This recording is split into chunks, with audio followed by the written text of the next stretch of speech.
It's time for the Social Show with Viwe Kyolwana. Social show? Social show. Hello and welcome to the Social Show. My name is Virtual One, and for the next 30 minutes, we'll be talking all things CSI, CSR, and shared value. I'm super excited for this show because I have a really interesting guest who's going to be on the line with us just a little bit after 9:40. So you want to stay tuned for that. But as per usual, I'm just going to give you a few of the links or spaces where you can and talk to us, speak, have any conversation, start something, an idea, an initiative, and just send us some feedback on our Instagram and social media, whether it be Twitter, whether it be Facebook, whatever it is. You can go to brandlive.co.za and you can find a platform for you to speak directly to the show, directly to myself, and to everybody that sort of comes onto the show. It's up to you. But anyway, as you know, Social Show is an extension of Social TV, which is CSI, CSR, shared news, value news platform. So if you want to know more news and you want to know what's going on from a visual perspective or from just by reading up and seeing what's going on, please find us at social-tv.co.za and you can be updated on the latest CSI in the land.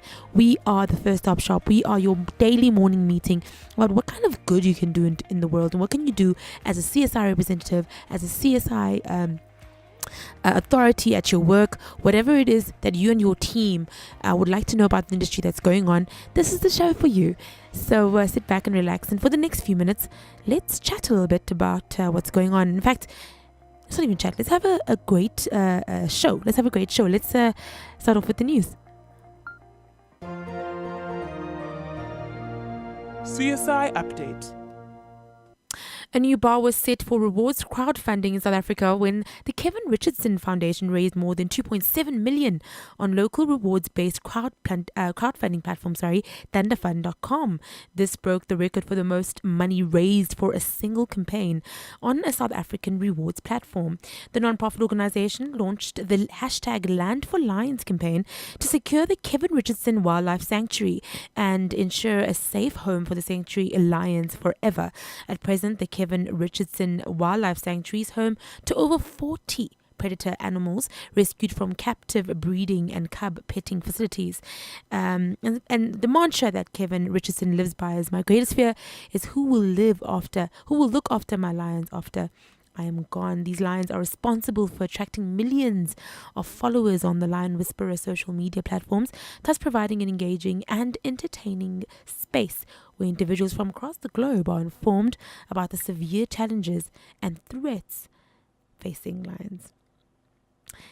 In other fashion news, the White Light Movement is a new non-profit organization aimed at providing empowerment to women who have been victims of gender-based violence and abuse. The initiative is the brainchild of South African fashion and homeware design Gavin Raja and is inspired by his work with UNICEF, where he witnessed the devastation caused to families by gender-based violence and child abuse. The new initiative seeks to help through equipping these women with the skills they need to make it on their own and provide their families and future generations. Raja is personally training the women who have had an active role in the production of his latest lifestyle collection at home, equipping them with skills they need to thrive on their own and also helping them build their CVs with a valuable experience. Helping these women acquire employable skills does more than simply remove them from the situation. It enables them to carve their own paths and confidence and a newfound independence. That was a quote from Raja. And lastly, in our news, Microsoft has launched Head Start, an end-to-end program built to help tech startups grow. Microsoft South Africa recently launched the Head Start support program that boosts tech startups by giving them open access to wide-ranging skills, development resources, coaches, and mentors, a fully fledged customer network, and the platform on which to build their products and services. Head Start is a complete program that will help tech startups innovate in the most trusted cloud while strengthening the local startup system and preparing them to sell global marketplace. South Africans who want to make their tech business to take their tech business to their next level can register and join Microsoft South Africa Head Start program on their website. And to succeed, the tech startups need 3 specific doors to open: the technology door, the business development door, and the compliance, regulation, and legal door. And this is something which this new Head Start program is ready to help them with. And that concludes our news for today. There is no doubt that quality education can help reduce poverty, foster economic prosperity, improve health and well-being. It can help a person to understand this world better or build a base for the future. It's clear, it's simple, education is important. However, today there are places around the world where 14 students share just one book. Girls simply drop out because there are no toilets in schools. Today, 58 million children are denied the basic right to education. Those children did not even have a choice, but you do.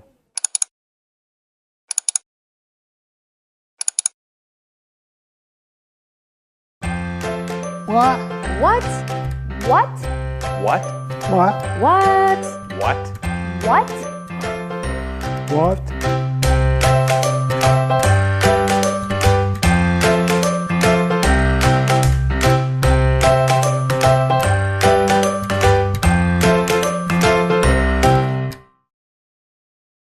Hey Sam, how's it going? John, how funny. I was just telling my sister how inspiring it is to see you out and about. Good for you, man. What? People with disabilities don't want to be put on a pedestal. They are just like you and me and should be treated no differently. The disabled community is the 3rd largest market segment in the United States, surpassing Hispanics, African Americans, and Asian Americans. But they are still searching for equality. Special treatment is not needed and is condescending. Share your what moments. Give your voice. Seek change. For more information about sharing your what moment, visit theawarenesscampaign.com. What?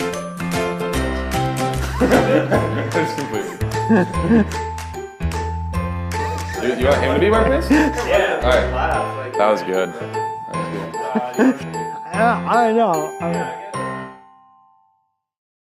You're back on the social show, and as I said before, getting into the news, we have a great guest that's going to be coming on to the show today. So established in 2012, Fix Forward is a non-profit social enterprise aimed at creating opportunities for tradespeople from low-income communities to develop and thrive. Fix Forward is also a public benefit organization and a registered enterprise development ED intermediary and facilitator. And on the line, we're going to have Joshua Cox, who is the brainchild around Fix Forward. And what I like about Fix Forward is that it really does speak to a group of people that aren't really always tended to, especially if you're thinking about people in low income spaces. I know that a lot of the time, you know, they sort of looked at as the hands or the fixers of the situation, but really nobody really thinks around what kind of vision can there be around that space, and how many people are helping to harness that vision and helping to really strengthen that vision. And I think on the line we have Joshua Cox, who is, as I said, the brainchild of this amazing social enterprise. Good morning, Joshua.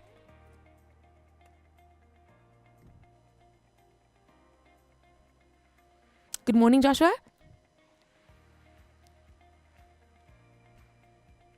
I don't seem to be hearing anything from my side.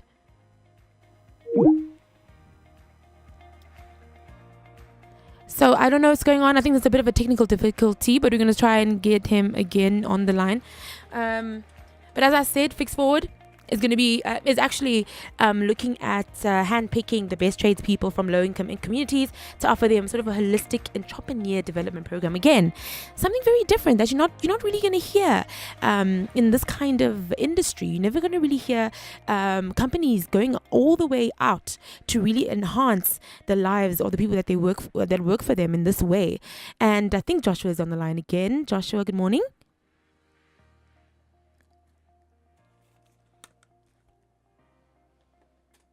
I'm not sure what is going on. We'll take a short break and we're going to try and sort that out, because I really do want to talk to Joshua. So it's a short break, and then after that it's going to be that conversation. There is no doubt that quality education can help reduce poverty, foster economic prosperity, improve health and well-being. It can help a person to understand this world better or build a base for the future.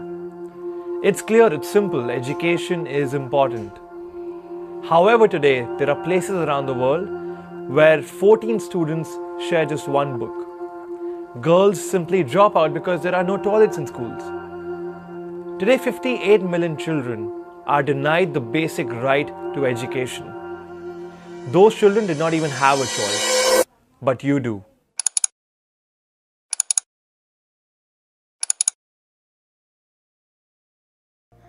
We're back on the social show, and as I was saying, I was struggling to get Joshua on the line, but there was a bit of a mix-up with the numbers, but I think we might get it right this time.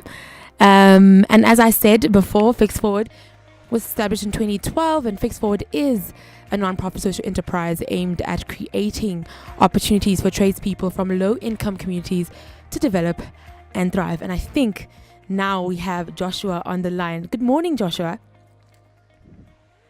Yes, hi, morning. Good to speak to you. Thank you so much for joining us this morning. So Josh, Yes. I want us to speak a little bit. Let's speak a little bit about the Fix Forward non-profit social enterprise. How did it start and how did it come about? Because I definitely think that the area in which you're in, which is a low-income sort of area, is not one that's really gotten a lot of support in the past. And it's quite interesting to find sort of a social enterprise in this space. Can you just speak to us a little bit about the formation, maybe, of the enterprise itself? Yeah, absolutely. So the idea was inspired after I assisted a friend of mine who lives in Diepsloot in Joburg, one of the townships up there, and he was running a small business doing painting, tiling, and so on. Yeah. And I wrote him a reference letter because he'd done some work for me, and I made him some business cards. And I just saw the significant difference that a little bit more credibility and some marketing resources made to helping him grow his business. So that's really where the idea was born. No, definitely. And I know you do look at access to markets and, skill, like you said, the fact that there's no real skill, I guess, in the space. How do you then pick the people that you get that are involved in the enterprise, and how does that sort of, what does the candidacy sort of look like? How do you make sure that you get the right people in who will fully commit? Yeah, absolutely. So we are obviously looking for, as you say, people who are really committed to, and people who are hungry for an opportunity to develop their business and to grow and improve their lives. So we have quite a strict screening or selection process. We work with, first of all, existing businesses, so we don't help people start businesses. Yeah. So these are contractors who are already running their businesses and looking to grow them to the next level. And so we get people applying with us, or we quite often get referrals from happy customers who maybe use their services. Yes. We get their details in there, and we do a whole lot of sort of reference checks. There's a one-on-one interview where we take them through quite detailed questions. There's an application form they have to complete. And then we test them out on smaller projects before we send them out on the bigger jobs. Yeah. And, in that way, we also are checking the quality of their work. We do on-site assessments for the builders specifically to actually physically go and inspect work that they've done previously. Wow. And we obviously chat to the clients that they've worked with to make sure that they are reliable, they provide a high-quality service. Because as much as it's all of our contractors are from low-income areas, we're selling a really high-quality service. Definitely. Our contractors are working in high-end homes and office buildings and so on. So that's really important that we assess that effectively. And then, of course, someone who is who's keen for an opportunity to grow their business. Definitely, and I know you've got a development program that sort of there's three facets to it, from e-learning all the way to coaching and mentoring. What do you need in order for you to make sure that more people can get involved? Like from a CSI perspective, if corporates are listening and they want to get involved, what would they need to do or contribute towards to make sure that more people around South Africa can be involved in this development program? Yeah, so we are constantly looking for funding support to provide the entrepreneurs that we work with this training over a 12-month period. We're a registered enterprise development intermediary, so we have the accreditation to facilitate this training essentially on behalf of corporates. So there are a couple of key corporates that we've worked with over the years. We've worked with Builders Warehouse, and Nedbank has been a major supporter of ours recently. So we are very proud of the relationships that we have. It also brings credibility to our brand in terms of our customers and also the contractors that we work with. But we certainly are always looking for new partners who are inspired by the vision of what we're trying to achieve. And the doors are certainly very much open to have those conversations. Definitely. So let's talk about these 3 pillars that you work with. Why do you think these are important to sort of help development go further in the space, like from e-learning to the group workshops? What sort of helped you come up with this specific strategy? Yeah, so our training program involves monthly workshops, monthly mentorship sessions. Each contractor meets with a coach, a professional coach, on a monthly basis, and it's really around equipping them with the skills that they need to be successful in business, but also to overcome some of the challenges that they're facing in their personal lives. You know, we know that people living in low-income areas face quite challenging circumstances in terms of their personal situation often. So our program is aimed at seeing these individuals thrive as people, not just as entrepreneurs. Yes. And so the program that we put together is really to kind of equip them in every aspect of support that they need. No, definitely. And then where can people get a hold of you? I know you said there's a lot of referrals from clients, but also like if I'm a tradesman working in, I don't know, Soweto, how do I know about Fix Forward? What are your awareness pillars? Where do people find out more about Fix Forward, and how can they get involved? Absolutely, yeah. So the easiest is just to go either onto our website, which is fixforward.com, or onto our Facebook page. If people search for Fix Forward on Facebook, they'll find our page, and they can follow our activities from there. Yeah. But all our contact details are on the website. We do quite a bit of PR. We try and get some print ads going, quite active on social media. So we're using a range of different channels to kind of get the word out there. Yes. But certainly if anyone is listening in, we're constantly looking for potential funders, but we are also actively looking for contractors who feel that they could benefit from the program, who fit the profile, are running businesses, come from low-income communities. They must be South African in nationality in terms of the BE funding requirements. Yeah. But so if anyone, if this has sparked anyone's interest, they can certainly find all our details on fixforward.com. Definitely. I just wonder, Josh, in terms of governmental help, do you get anything from them? Because I know that they have quite a robust sort of construction industry where they've got a number of people that are trying to get as much help as they can. So I wonder, what kind of support have you been getting from them, or do they get support from you? Is there a sort of a relationship there? Yeah, no, at the moment we don't really have kind of the relationship going. We've been sort of operating a little bit more kind of independently, but we're certainly looking for those sort of opportunities to engage with people who are involved and have an interest in the sector. So yeah, absolutely. 100%. Just to end off, I know everybody listening is very much interested in your impact and how you measure your impact. And I know you've got quite a great tool, actually, that sort of helps you sort of do that. Can you just highlight that for all our listeners today? Yeah, we use a tool called, it's a version of a tool called Poverty Stoplight, which is a phenomenal impact measurement tool for anyone who's working in the sort of social development space. It's actually recently been endorsed by the United Nations as one of the top M&E tools for nonprofits to use. And essentially, it's a self-assessment where the individual assesses themselves on a range of indicators. In our instance, we've developed a slightly different version, which includes 36 indicators, but then in the original version there are 50 indicators, all related to poverty, and the individual ranks themselves as either red, orange, or green according to their living situation. And it's phenomenal because it really helps you measure the outcomes of what the organization is doing rather than just the outputs. Yes. I think there are a lot of organizations that that are shouting about all the people that they've trained and so on. But if it's not actually changing people's lives, Definitely. then it's not really worth all that much. And this tool really gives you a very clear picture of how people are changing, also where people are not shifting, so that we can change our intervention to provide more support in a specific area.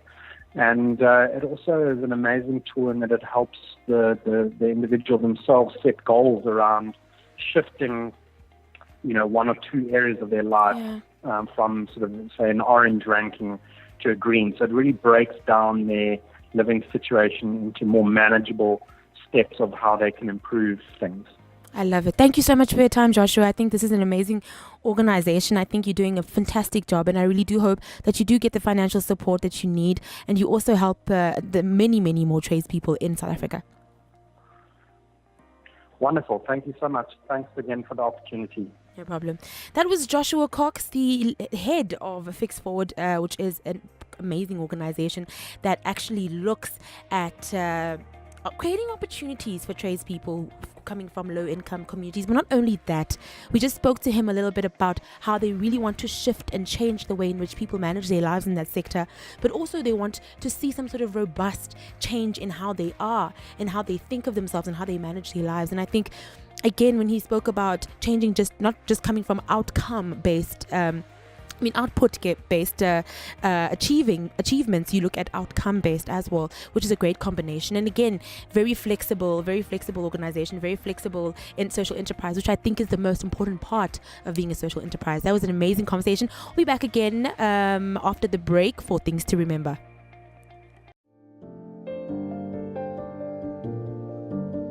My name is Andrew Lowndes. I'm the UK and Ireland Sales Manager for Presslit Care. At Presslit Care, we're very passionate about providing access for people with physical disabilities. We're very passionate about the Changing Places campaign that provide larger accessible toilet and changing facilities. It's fantastic when we can see the smile on the faces of users. That's our reward, is to see the satisfaction and the enjoyment that people have.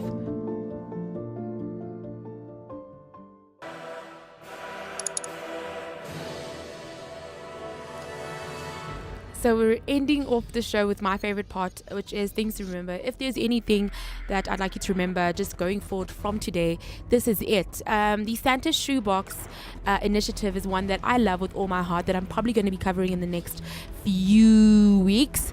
What they do is amazing, especially in this time of giving. We all know that we're getting into the festivities of the year, the festive time of the year. So everybody's really trying to see where they can do their best and do good so that they can feel good. And I think Santa Shoebox is one of the great examples in South Africa and around the world of how to give how to give children a blessed and a beautiful Christmas. So I'm really highlighting them today because I definitely think that they're doing amazing work. So I'm just going to be playing a short clip of their offices in Ireland and really just so you to understand what the kind of work that they're doing in South Africa as well. I mean, the entire Shoebox project hosts a number of kids and a number of donors, and it's something that's so habitual that people just do without even thinking. It's so amazing. It's such a great movement. So we're going to play out with that clip.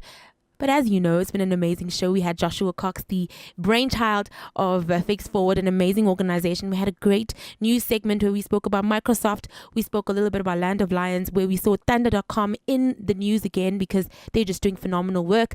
And we saw Gavin Raja, who's actually known for his beautiful garments, actually doing something around gender-based violence and getting women to really get their power back. It's been an amazing show. I'm going to be back again, same time, same place, only on The Social Show.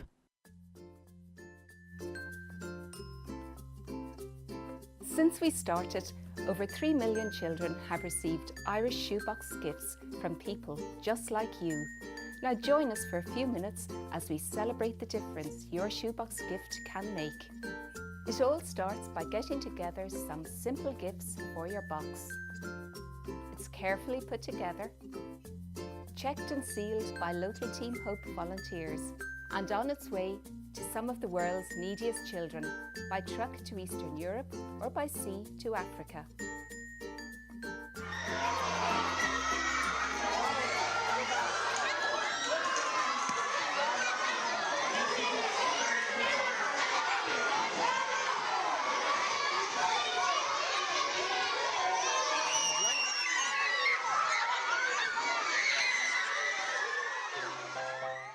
when it gets there, the excitement is huge. It's the highlight of their year. And every different item in the box is really valuable and appreciated.